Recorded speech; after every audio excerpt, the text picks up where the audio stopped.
सबसे महान सम्राटों में से एक सम्राट हर्षवर्धन राज किया करते थे। सम्राट हर्षवर्धन के दरबार में एक से बढ़कर एक विद्वान उपस्थित रहा करते थे। एक दिन उनके दरबार में विद्वानों की भीड़ लगी हुई थी। उस सभा में तरह तरह के प्रश्नोत्तर हो रहे थे। कोई भी व्यक्ति अपना प्रश्न पूछ सकता था।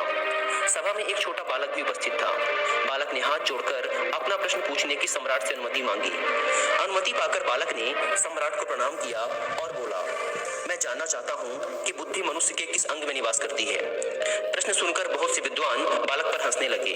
कुछ ने कहा, महाराज, बुद्धि मस्तिष्क में रहती है। कुछ और विद्वानों ने कहा, हमारे विचार से बुद्धि हृदय में रहती है। तब सम्राट हर्षवर्धन ने बालक को खुद ही उसके प्रश्न का उत्तर देने को कहा। तब बालक ने कहा, महाराज, यदि आप मुझे अपने यहाँ बैठने की अनुमति दें तो मैं इस प्रश्न का उत्तर दे सकता हूँ। सम्राट ने हंसकर कहा, आज से यह बालक हमारा मंत्री हुआ। बालक मंत्री की सीट पर बैठकर प्रश्न का उत्तर देता है। महाराज, बुद्धि सदा मनुष्य के होठों पर रहती है। कोई भी व्यक्ति, चाहे वो कितना भी विद्वान हो, यदि वो समय पर उचित बात नहीं कह सकता तो उसे सदा लज्जित होना पड़ता है।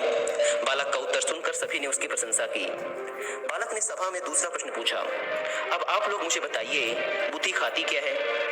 यह सुनकर कुछ विद्वानों ने बालक का उपहास उड़ाते हुए कहा, क्या बुद्धि कोई आदमी या जानवर है जो कुछ खाएगी? ऐसे बेकार के प्रश्न पूछकर तुम हमारा समय बर्बाद मत करो। यह सुनकर बालक ने अपने प्रश्न का उत्तर दिया, महाराज, बुद्धि समय खाती है। जो लोग बिना विचारे जल्दबाजी में कुछ बोलते या करते हैं वे मूर्ख होते हैं। बालक का उत्तर सुनकर सम्राट ने कहा, बालक, तुम सचमुच विद्वान हो। इसके बाद बालक ने सभी विद्वानों से अपना तीसरा प्रश्न पूछा, आप लोग मुझे बताइए, बुद्धि पहनती क्या है? यह सुनकर कुछ विद्वानों ने कहा, बुद्धि का कोई आकार नहीं होता, भला वो क्या पहन सकती है?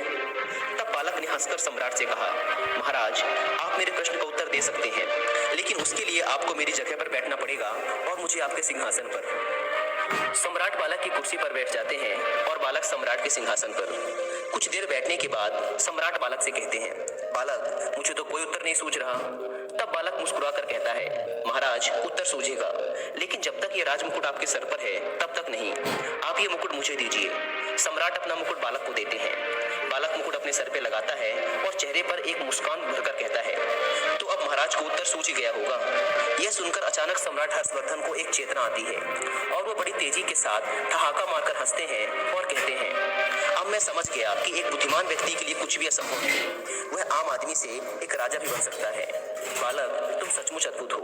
आज से न केवल तुम मेरे मुख्यमंत्री हुए, बल्कि मेरे मित्र भी हो। दोस्तों, क्या आप जानते हैं ये बालक कौन था? आगे चलकर यह बालक महान कवि बाणभट्ट के नाम से प्रसिद्ध हुआ, जिसने हर्षचरित व कदम्बरी जैसे उपन्यास लिखे। हर्षचरित में सम्राट हर्षवर्धन का चरित्र है, जबकि कदम्बरी दुनिया का पहला उपन्यास था।